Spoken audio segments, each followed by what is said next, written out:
I can read.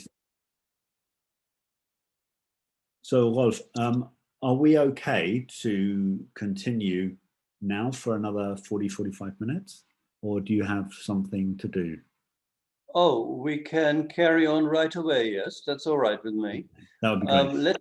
Let me have a sip of water and I'll be okay. Bei mir auch. Okay, alles klar. Bis gleich. Welcome to Discover Energy Work. We're on part 2.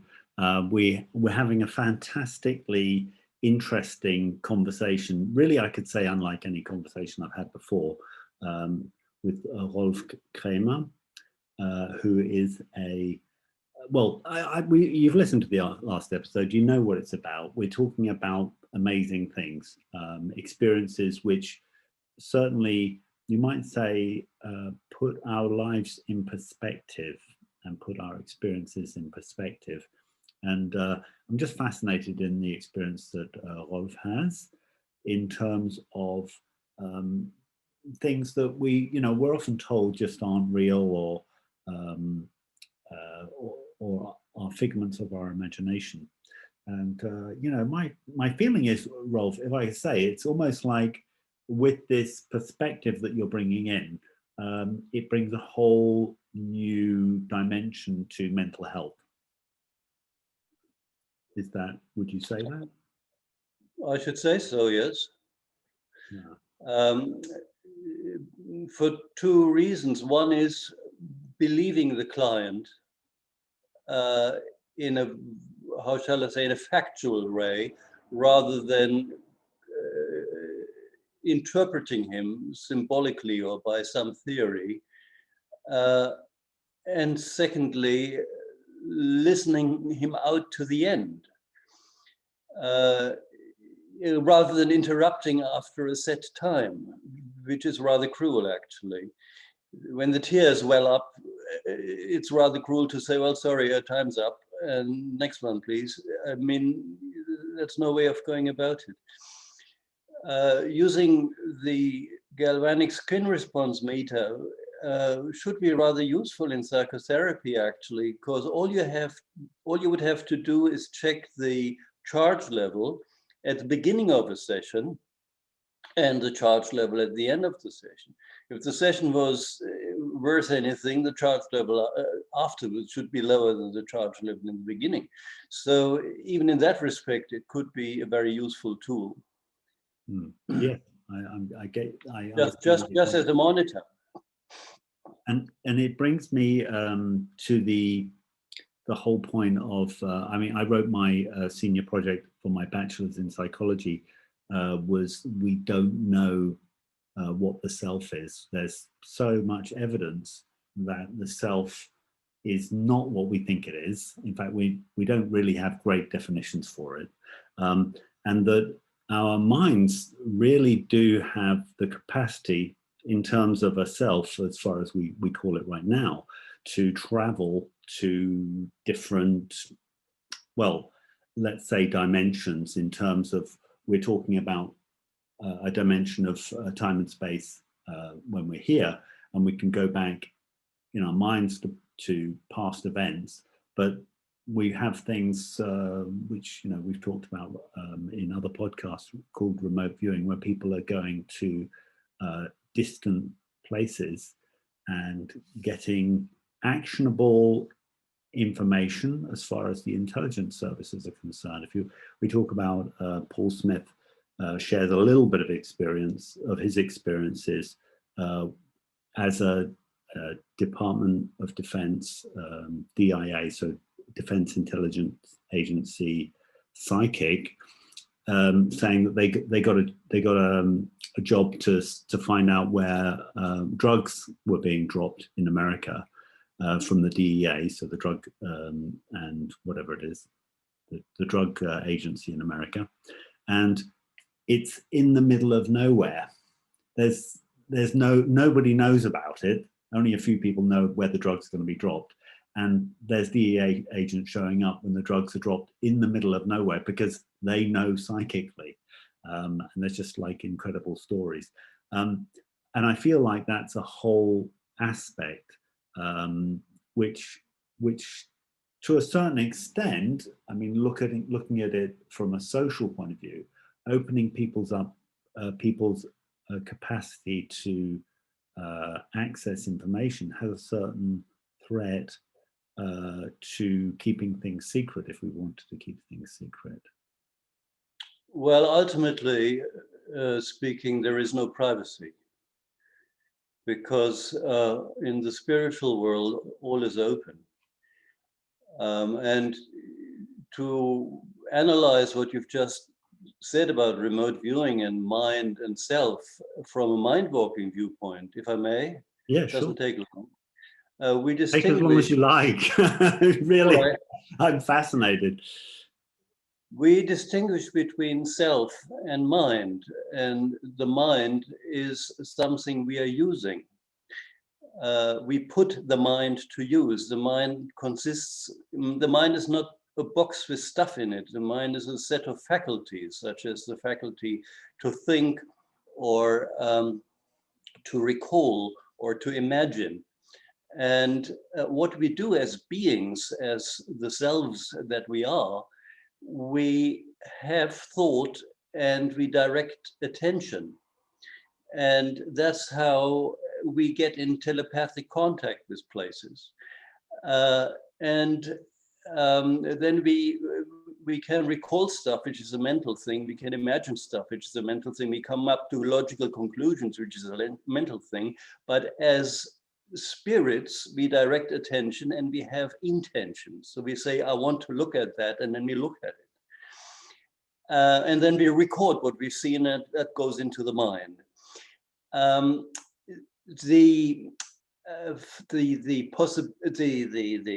performance of remote viewing, which you have described, is not so enigmatic when you consider that the people who dropped the drugs were thinking of doing that and were doing it and were recalling having done it. So the moment you want to find out about it, you're not really contacting the drug, which is only a material object. You're contacting the guy who had the thought. And by picking up that, you will get directed to the place where that drug was actually dropped.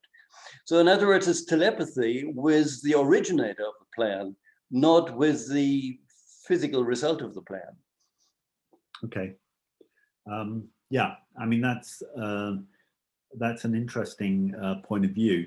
And what is interesting is you have these experiences that these remote viewers have done when they've actually gone, their intention has gone extra planetary, and they've gone to different places. Exactly. This is what happens in mind walking. The difference between mind walking and remote viewing is that a remote viewer will give himself a target.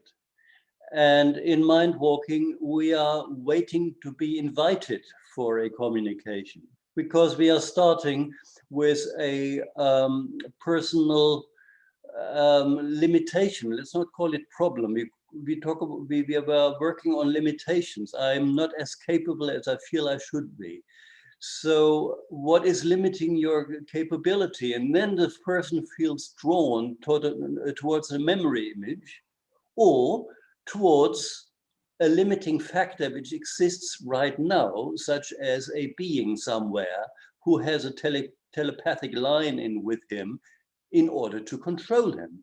And that's how we get into dialogue with that sort of being.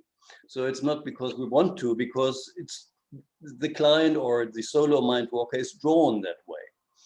Right. And let me give I hope it's a segue, so correct me if I'm wrong. In the same way that, you know, our the intention of our parents, you know, to vicariously live their lives through us, or to do what they didn't do, is kind of an energy which comes and controls us, you know, as we're growing up, and hopefully we grow to the point where we realize, no, I need to find out what I want to do. What you're saying with mind walking is you've come to a level where maybe all of us have programs which are coming from an external source rather than just the family, or you know, but even from another dimension. So can you tell me some stories about that? You know, your experience? Well, all of that is true. There is, even now in psychology, they're talking about transgenerational stuff, which has been put across the family lines from grandfather or great grandfather to what you call it, the son. What's below the sun? The descendants, the ancestors and the descendants. No, the one down the line. The great son. Oh, right. Okay, sorry. Yeah. So we found that a person may suffer from a headache, and following up that headache, you will find that you get into the incident where grandfather was shot in the First War and received a bullet in the head.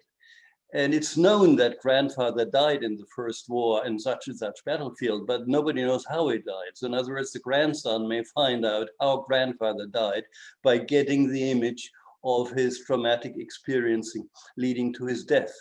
So that's can happen within the family, and it's transmitted because call it, it's the people, mother and father, and everybody in the family has all these balloons hanging around him, meaning unresolved experiences of the past. And these balloons you will contact and make them turn them into your own balloons and suffer from them. And the same is true for the wide telepathic world. There is no location, there's no limit in terms of location and distance and time. You may be affected by some traumatic goings on in some spaceship, on some planet, in some angelic world. You may be affected by a demonic being who is out to control mankind or to control any helpful spirit or whatever. And the intention of beings reaches across all physical limitations in terms of space and time. So in a word, we are knowingly, or rather unknowingly, connected with anything that has intentions or has had intentions in the past. And what mind talking is really about is detecting and undoing unwanted relationships. Right. Because I may carry with me an old grievance somebody had with somebody else, which I picked up on the way. To give a very graphic example, you may walk across a battlefield, or you may walk under a tree where they used to hang people in the old days, and you may pick something up and you may have bad dreams. Mm-hmm. So in other words, you stumbled into a relationship with something that you didn't fully recognize and therefore didn't resolve. So it's all about relationships, be it with aliens, be it with spaceships, or with people hung on trees. It's always the same thing. It's fascinating. I mean, it's fascinating because you're talking about it from that point of view. And I wanted to share an anecdote which just sprang to mind. My Taoist master was walking through the British Museum with somebody who knew very little about energy work, but knew enough to feel energy. And they went into the basement where they have the Egyptian exhibition. And Master said, don't feel any of the energy, don't check the energy here. Just leave it alone. Yeah. And so the guy, thinking, you know, oh, there's going to be some great secret here, he reached out and he checked the energy, and this cold energy entered his hand, as it, you know, he reached out to feel, you know, like that, and cold energy entered his hand, and it's starting going up his left hand towards his heart, and he's getting more and more upset. And Grandmaster says, yeah, it is death magic. It is energy, everything in there, if you were energetically aware, you'd run away, because this is serious stuff. Yeah, these people, they knew what they were doing. But it's I'm interested, but I'm certainly not going to touch it. And he took then this person up to the Tibetan and Chinese section of the British Museum, and they have a fresco of Guan Yin, who was the goddess of compassion and mercy. And because he said, I told you not to touch it, I'm not going to get rid of it for you. Hold up your hand and direct it towards that fresco. And literally it was just like being pulled out of him. That energy is being pulled out of his arm.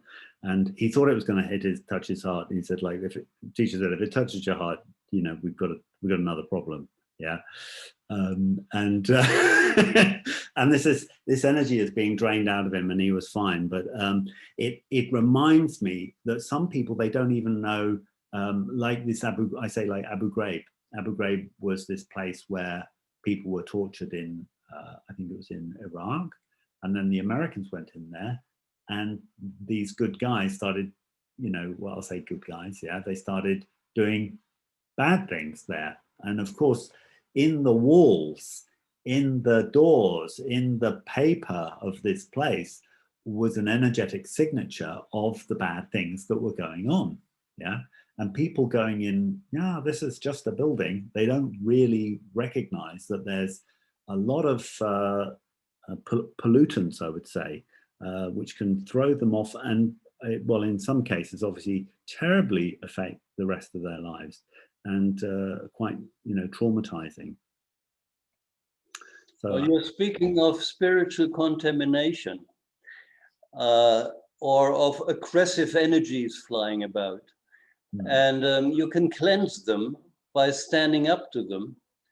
So rather than talking about Taoist principles, you don't work against things. You invite it, you let it flow through. Now that would require your being bigger than the influence. So standing downstairs in that Egyptian place with all these dark energies flowing about, if you now resist, you get contact, and then it starts to go into you. So if you were able to have it and read it off, you could actually discharge it and cleanse it. You could cleanse this whole place if you really had a mind doing it, but it would take some stature to live up to that. Yeah, I mean, it's a lot of work, and then you know, I sometimes you know, seeing it from another point of view, like it is sometimes through negative experience that people learn. You know, I think, you know, they sometimes almost want to go through that negative experience to learn.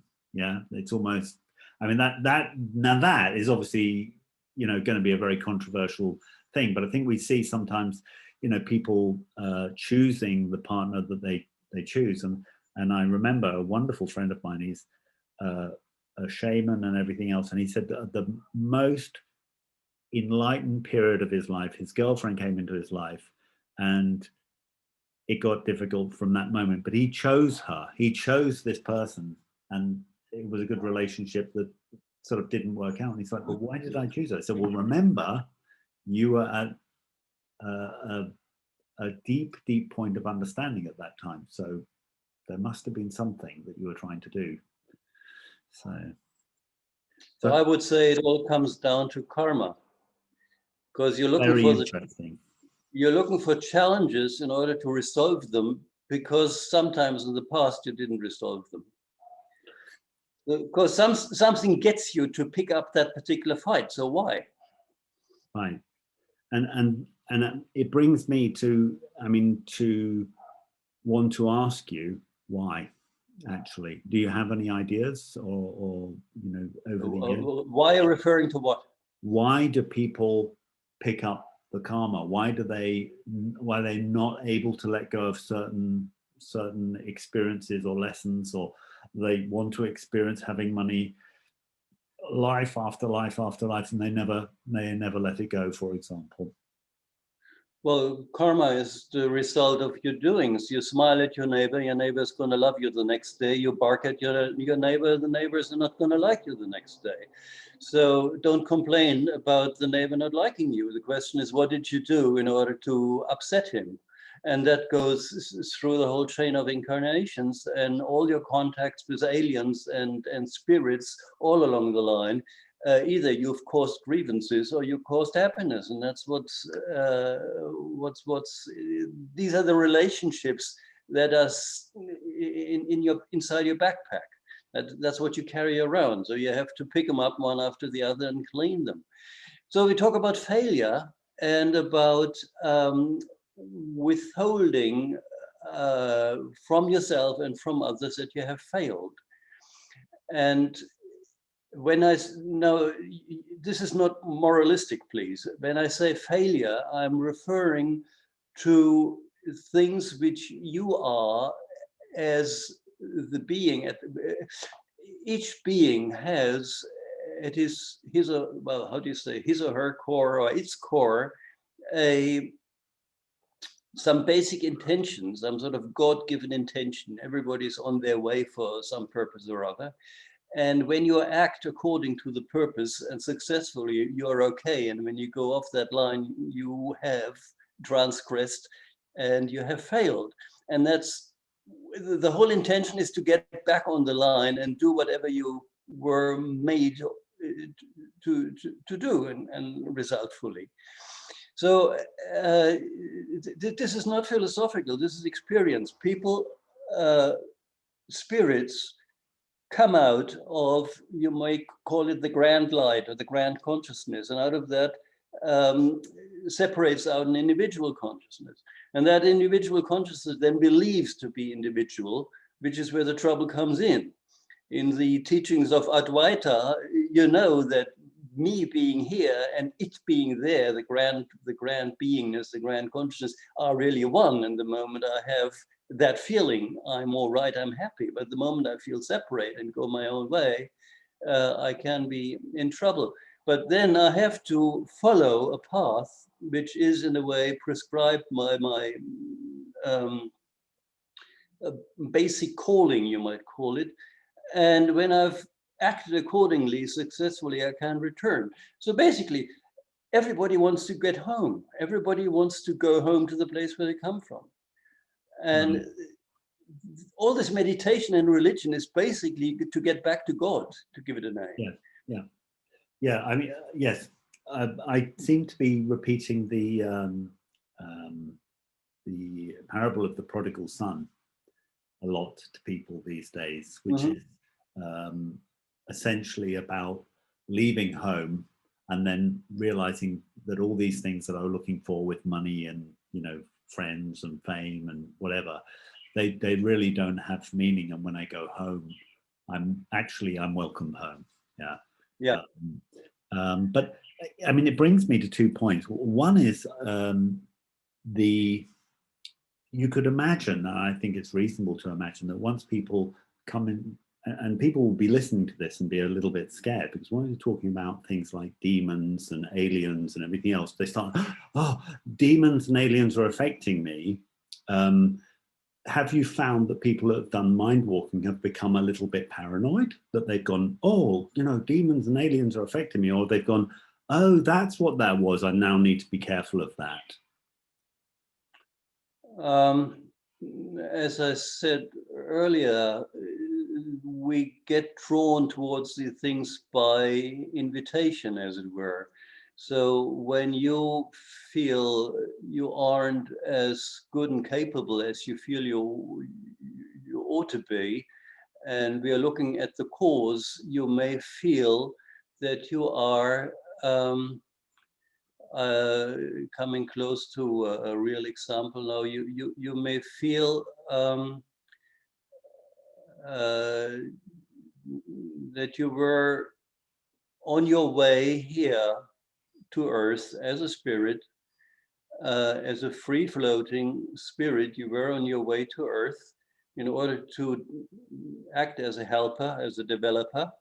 This happens in so many cases. This is nothing unusual. Many people, to my own amazement, sitting in front of me are having their first body on earth. They never had an incarnation on earth. I thought that was amazing, because I grew up with the Bhagavad Gita, and you have to have had millions of incarnations to be worth anything. But no, people come from out there, perhaps never having had a body, and decide to take not decide, come to Earth in order to help, and for that they need to take a body. Now, on the way, they may get interfered by energy phenomena, which turn them upside down and make them forget who they are and what they wanted. And now this person sits in front of me and says, well, I feel I'm here for a purpose, but I don't know the purpose. So we work on that, and then he comes, well, there's this swirl, I'm traveling down, I'm getting into the swirl, I'm being turned through the mill, and I forget who I am. And whilst we're working through that, he may feel, the more he works through it, which should be a discharge and a relief, the more he works through it, the more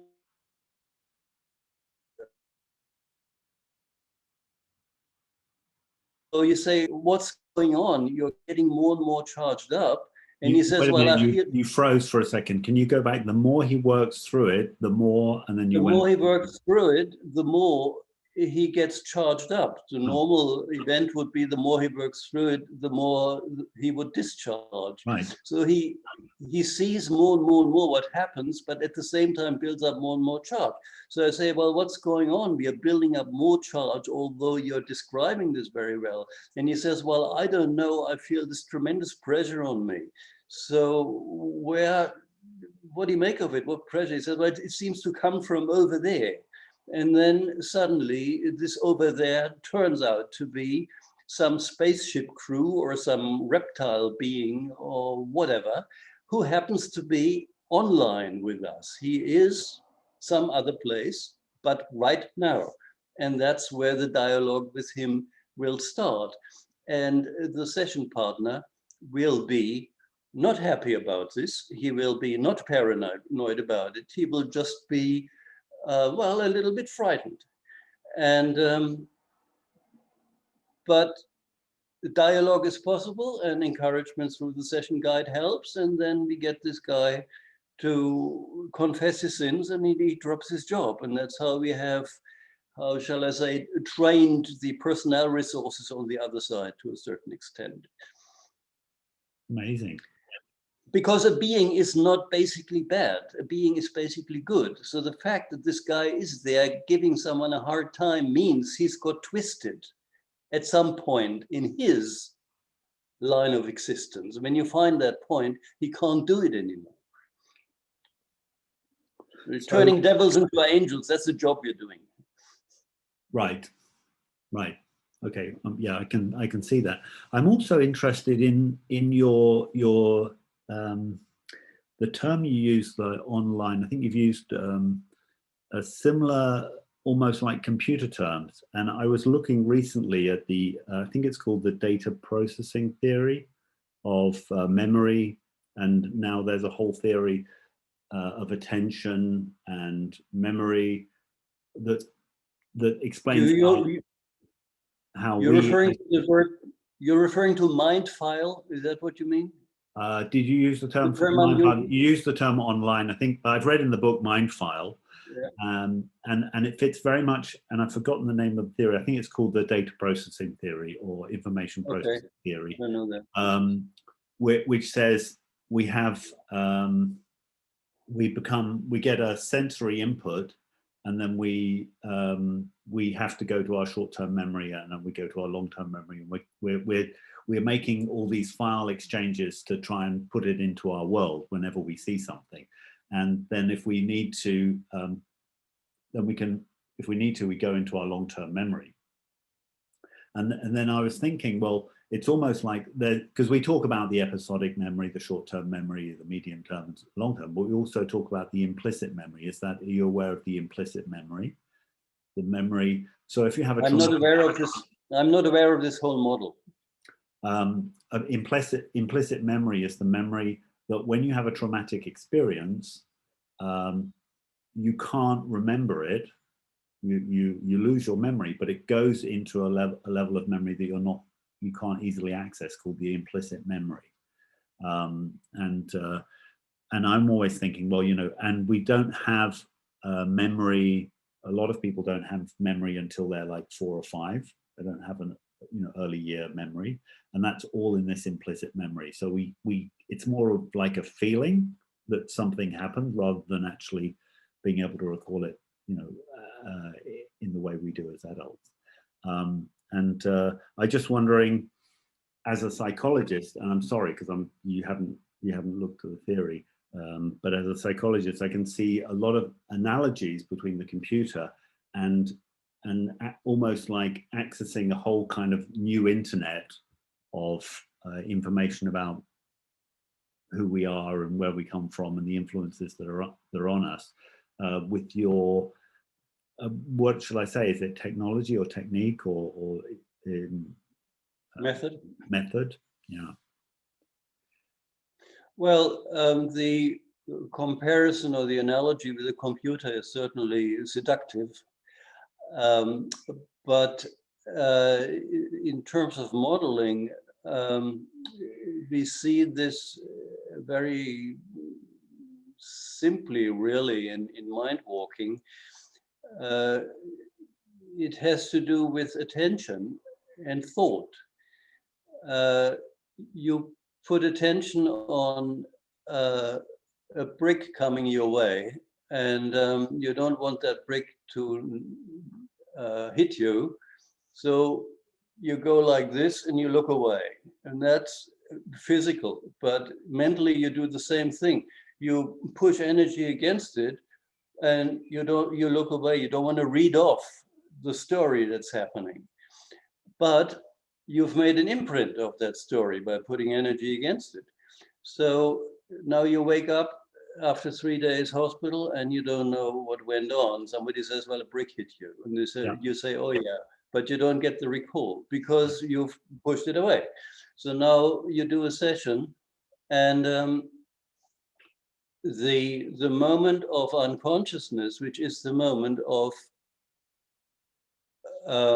intentional repression, that will come to light, and you will see, usually from a position outside your body, you see how your body, your head gets hit by this brick, how it falls down, how the ambulance comes and all that.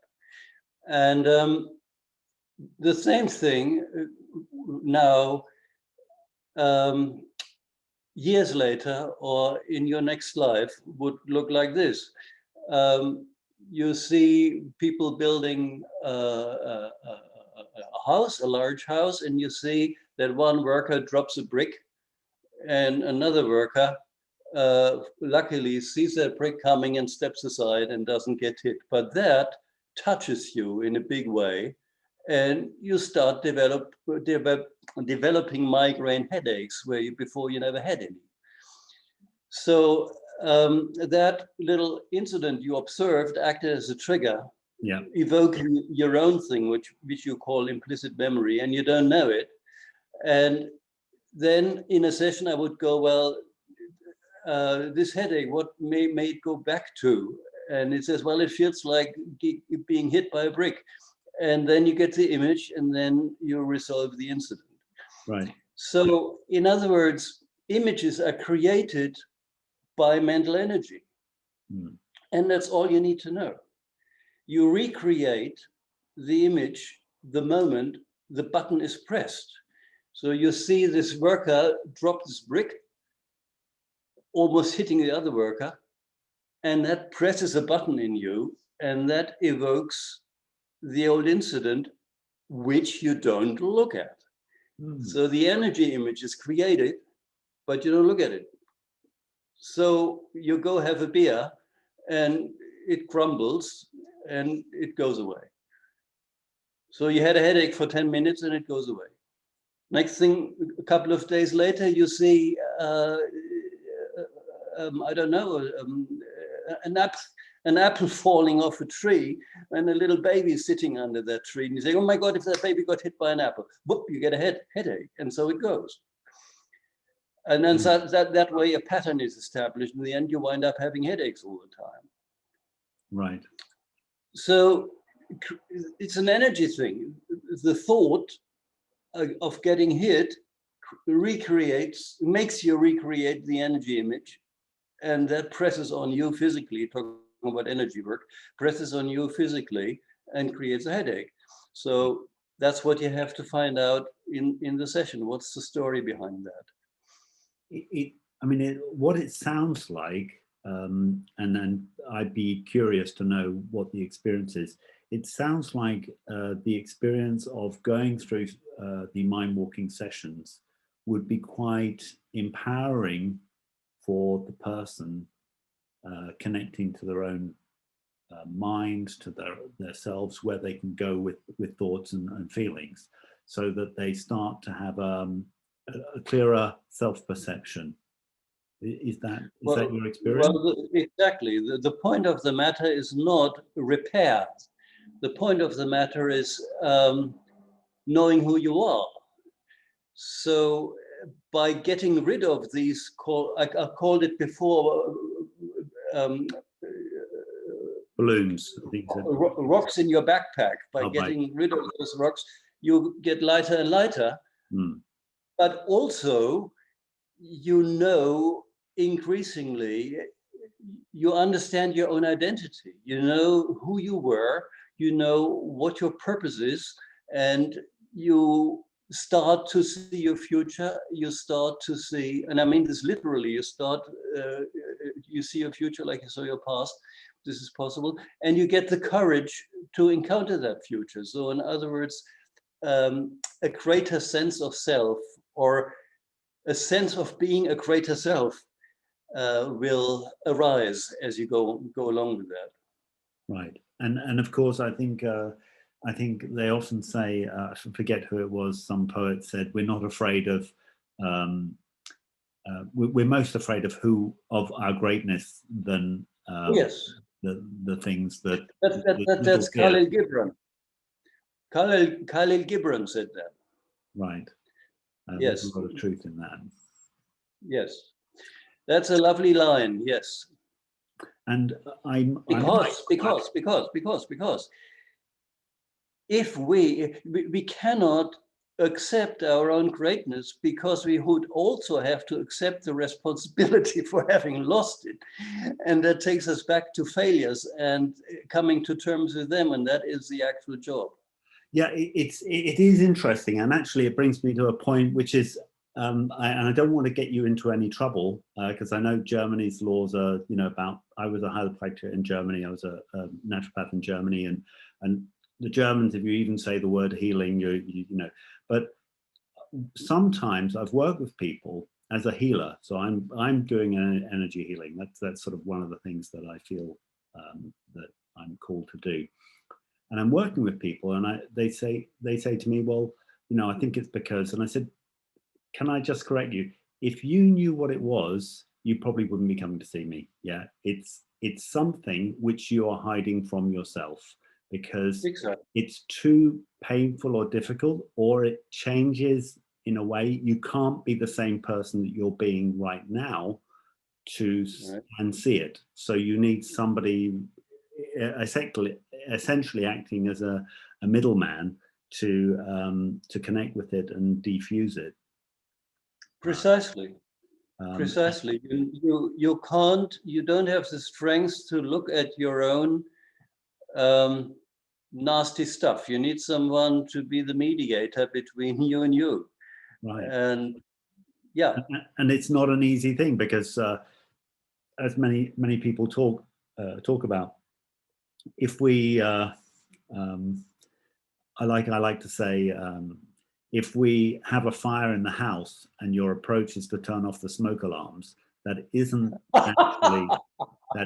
actually helping the situation. So getting rid of the symptom is not solving the problem. Yeah, if it was so simple. Yeah. What you said before, the how shall I say, remolding of a person. Like coming to terms with big stuff also means a transformation of the person. And people are in a mind walking session. I mean, within those 12 to 15 hours, big stuff happens to people because they have to suddenly realize, hey, this is not my first life. Hey, I'm coming from some heavenly area with a mission. Hey, I got interrupted by aliens. I mean, that's a lot of stuff to happen in 15 hours, but guided by the session guide, people can stomach that. But not everybody. Fortunately, it doesn't happen often. I had in 40 years of work only 2 cases where the session partner in the middle of the session stood up and said, look, if we went on this way, everything that I consider holy would be put in question. Thank you very much. But that happened only 2 times. The rest of the people were happy to explore in order to find their greater self. Yes, yes, I've experienced that many times, and that's why I take the approach that I don't necessarily believe in a big psychic renaissance. I don't even feel like that's my job. I think the change in our identity that happens once you realize, you know, the size of who we are, or the interconnections of who we are, and the fact that, you know, nothing is really hidden. It's so big. Our whole society would have to have massive changes, and I don't think we're ready for it. And I think it needs to happen very gradually. And, you know, and I've made my peace with it in a way. I don't believe in a psychic renaissance either. I believe in gradual improvement. When you look at the known history of mankind, we had a terrible, we had dictatorships and tyrannies. We had owning people, considering people slaves, and that sort of thing. And now we have human rights and we have democracies, and it doesn't work so well, all of that, but it's a lot of improvement compared to earlier on. So there is a general renaissance going on.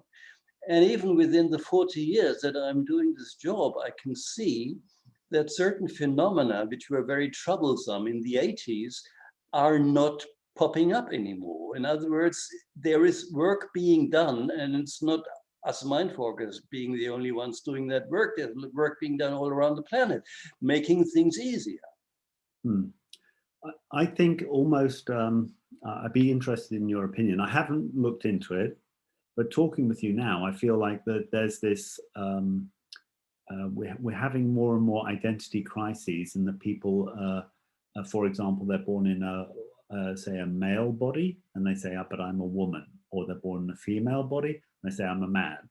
And now we have trans species people who say, I'm born in a human body, but I'm a cat, or I'm a whatever. And this is, our society is not saying, oh, you're crazy. They're saying, oh, okay, well, we accept that, you know, there is another, we don't see it as a sickness anymore, quite simply. So transsexuals are no longer, I think, in the DSM, in the diagnostic manual for psychological sicknesses or psychiatric sicknesses. So yeah, I mean, you might say that that's, you know, how we're dealing with things. And then with there is also a certain amount of what I call scientism, which is a blind belief in science and materialism, which is also a little bit disconcerting. But yeah, I digress. I would agree that society has become more permissive, and that way people don't get punished for who they are. But of course, transgender phenomena are as old as mankind, except they would be played out during carnivals or during shamanistic or satanistic rites. That was the place where it was allowed to happen. And now you can admit to it and say, well, I'm in a male body, I feel like a woman or whatever. The handling is rather stupid, though, because it's handled with surgical means and medical means and pharma means. To me, as a mind walking trainer, it would be most interesting to find out how that person wound up in the wrong body, and how to get him to come to an agreement, to some sort of compromise with the fact that he has the body he's having. It reminds me, when you talk of mind walking, it reminds me of Tai Chi and pushing hands. So this dialogue where you ask a question when you're doing pushing hands and you get an answer, but it's always following the path of least resistance. So it's always very, very, if anybody pushes you in Tai Chi, ideally they fall into a hole. Yeah, exactly. So yeah, I learned a lot from that. I've done Aikido for a number of years, and that has helped me to understand communication. Ah, okay, yes. Now, I'm a little bit worried about the time, because I know we can go on, but I'm fascinated. You've developed this whole method, and have you taught people? I mean, have you taught many people? I've been teaching people to the idea of mind walking is not to create self-determinism, which means not create dependency on the mind walking guide. So we teach people to go on solo as soon as possible.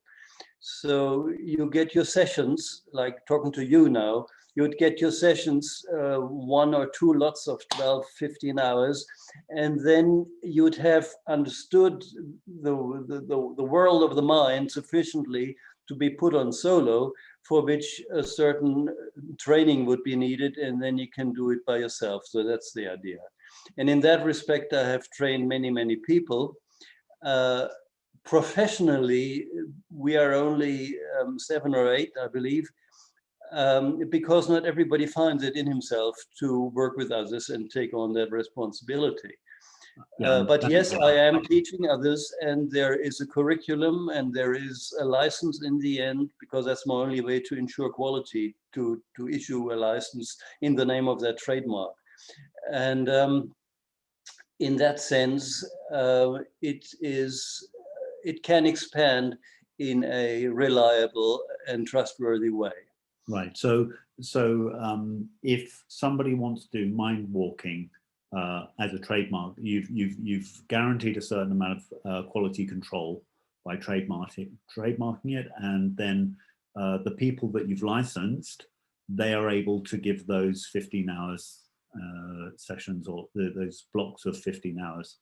Is that? Well, they are able to give sessions to the end result, whatever, however long it may take. And perhaps I should add that to you as a psychologist. Each session is recorded in handwriting whilst the talk is going on, and then it's summarized and put as an email attachment and sent to the supervisor. So in other words, you are always under with a second opinion, right, on your session. Yeah. And that is the actual quality control. Okay. And we've been through lockdown. I mean, I can imagine that the number of people coming to you, just because, I mean, I lived in Germany for many years, and my son wanted to go to a restaurant, and he had to do some test where they stuffed something in his nose, and that was valid for a period of time. So certainly a lot stricter than where I am. Is there, you talking to Nick, there is the ability to use the sensors, to use them over a distance. So do you do remote sessions if people can get hold of those sensors? Is that something that's possible? To do a remote session, I would have to be on the electrodes and contact that person telepathically. Oh, right. The other person doesn't have to have them in their hands. I'm capable of doing remote sessions, but they're only done with friends and family, because the person has to mean something to you in order to do that sort of job. Also, remote sessions cannot be done on personal stuff. In other words, if the other person has gotten personally into some trouble, you can't help him, but you can help him if he's connected with some being or energy field. You can discharge that for him. So in other words, the transpersonal stuff can be resolved by remote sessions. Oh. The strictly personal stuff, that is up to the person himself or herself. Okay.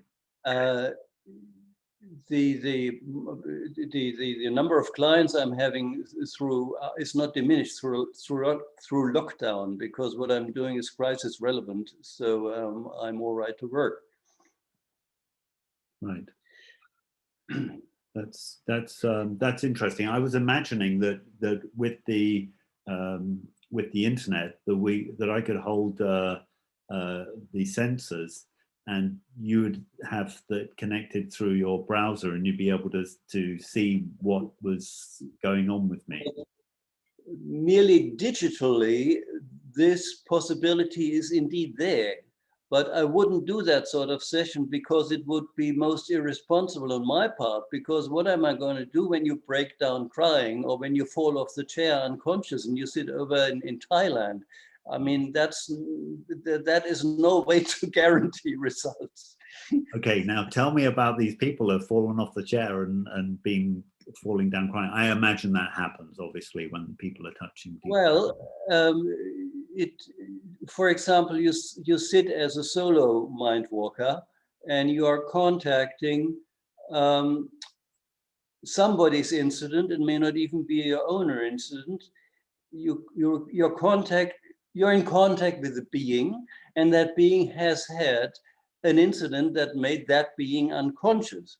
In other words, he got annihilated by some extreme energy, by some aggressive demonic guy.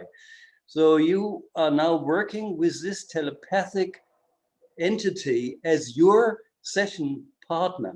And now you get him to the point where he gets knocked out, at which point you may get knocked out and fall down with your head on the table and wake up 15 minutes later to discover that 15 minutes are gone. Yeah. And that can happen in solo. It can also, but rarely, happen in a session with a session partner. The session partner recalls a moment of extreme duress and unconsciousness then, which is replayed as unconsciousness now, and he may feel very dizzy and get a little bit wonky and shaky, and you have to rush around to keep him from falling off the chair. That sort of thing can happen. Traumatization is a very, very powerful thing. People get the shakes, people hop about with the chair in the room. I mean, we talk about big energy. That's amazing. And you can't have that on Skype. Right, I understand you. Yeah. You mentioned you make a telepathic connection. Now, I imagine that must have been something was that something that gradually came in, that you realized you were able to make telepathic connections with people? I am perfectly untalented in that respect. So what I can do now is the result of slow learning. Right. Some people have a talent, and to them it of course comes easier. The development was actually, this is in my mind walking book, in this unbounded book here.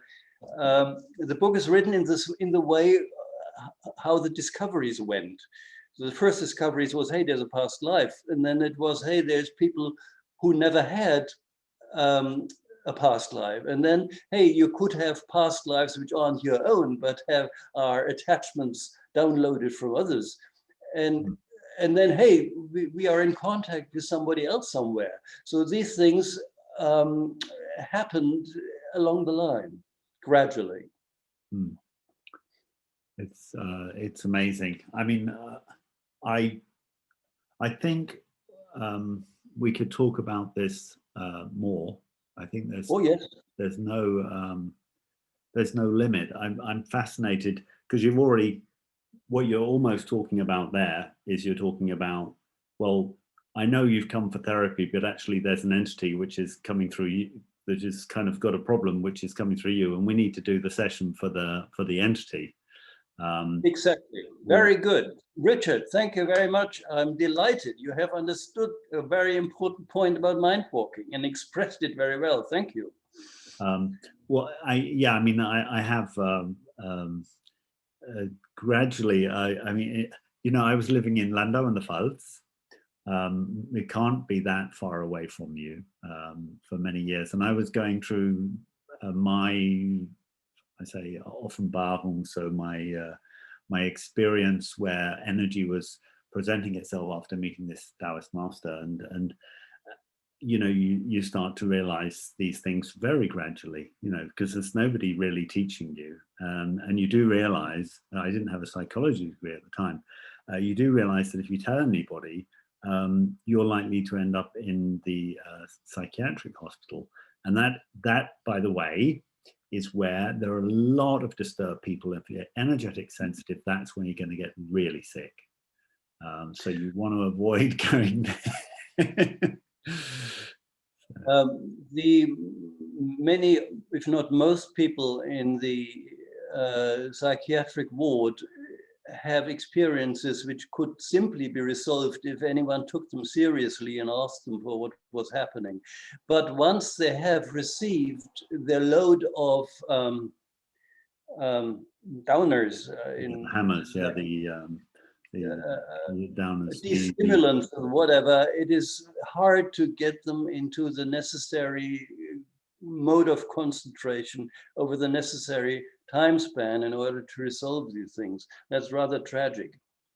Rolf, I can't thank you enough for so clearly, candidly, no nonsense, in a very down-to-earth way, explaining your experiences, which, you know, let's face it, you're sharing over 30 years, 40 years of experience with us, which must, you know, I mean, it is valuable. It's an extremely valuable experience, and I'm sure it will help some of the people who are listening to this, and hopefully it can be a record as well of, you know, of what you've done. And I really do hope that we're going to get an opportunity to sit down and go a little bit deeper soon.